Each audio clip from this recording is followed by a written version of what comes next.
Are Heated Rivalry fans taking it a little bit too far? Hi, I'm Tori, and I have been a hockey fan since I was very little, so I think I have some authority here.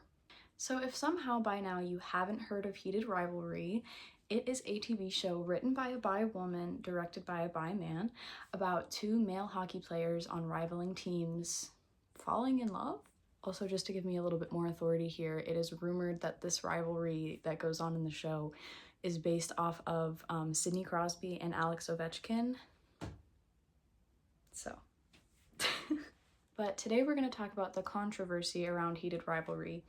Mainly its fans and the way that a lot of them seem to fetishize male-loving male content. Now, if you're watching this and you're thinking, well, I'm not a male-loving male, but I watch and consume this type of media, but not in a fetishizing kind of way, then this isn't about you.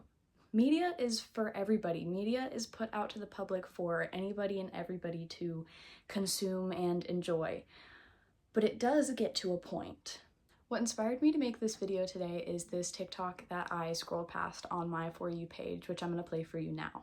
Oop, ladies who watch Heated Rivalry, love you guys, but I think we are officially at the point where we need to start being a little bit careful on how we treat gay men in real life.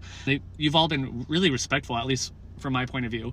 Until today, I work at a gay bar, and a group of women came in, and I asked them if they wanted to sit at a table to eat or if they're just doing a bar, and they said, we're actually just here to watch all the boys make out with each other. And I was like, what? And they go, ever since Heated Rivalry, we can't get enough. We just want to watch them all make out. Where's a good spot to do that? And well, obviously not every fan of Heated Rivalry that's not a man-loving man is going to act this way. It's clear that it's definitely some.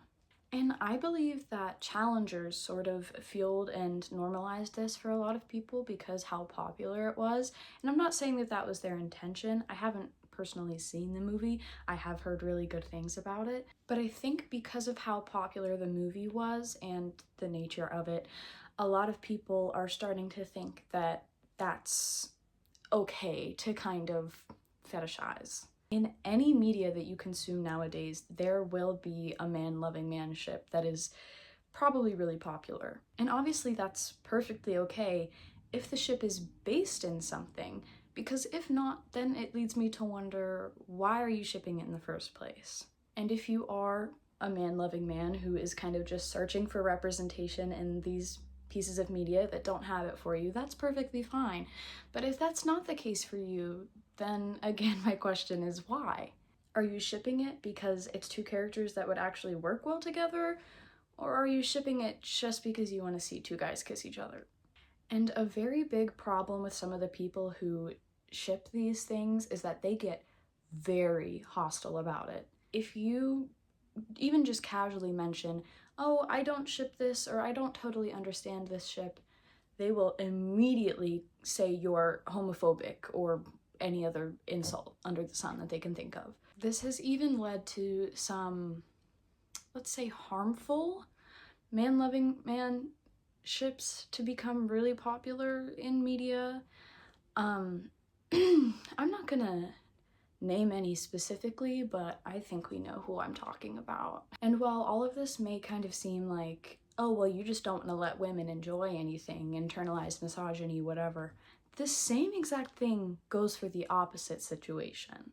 People who fetishize man-loving man content are so quick to hop on people who fetishize women-loving women content, but then go praise themselves and others for essentially doing the same thing. Non-women-loving women who fetishize women-loving women content is just as bad as people who fetishize man-loving man content. And I will reiterate again, if you are not part of the LGBT community, but you consume and you enjoy LGBT content, even if it's X-rated, that is okay. As long as you enjoy it to a normal extent, that's fine.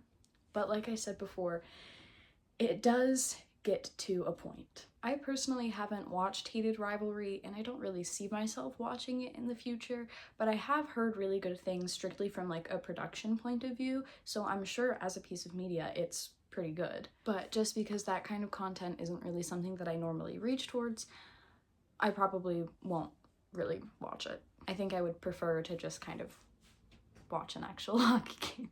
So that's kind of it. That's kind of all I have to say about Heated Rivalry right now. I know that that was kind of short, but I just kind of wanted to get this out there. I think the next video that I make is going to be a review on The Pitt, because as you may have picked up, I am a Pittsburgh native and I just started watching it recently. I finished that show in like a day and a half, like the first season. I haven't started season 2 yet, but oh my gosh, it is so good.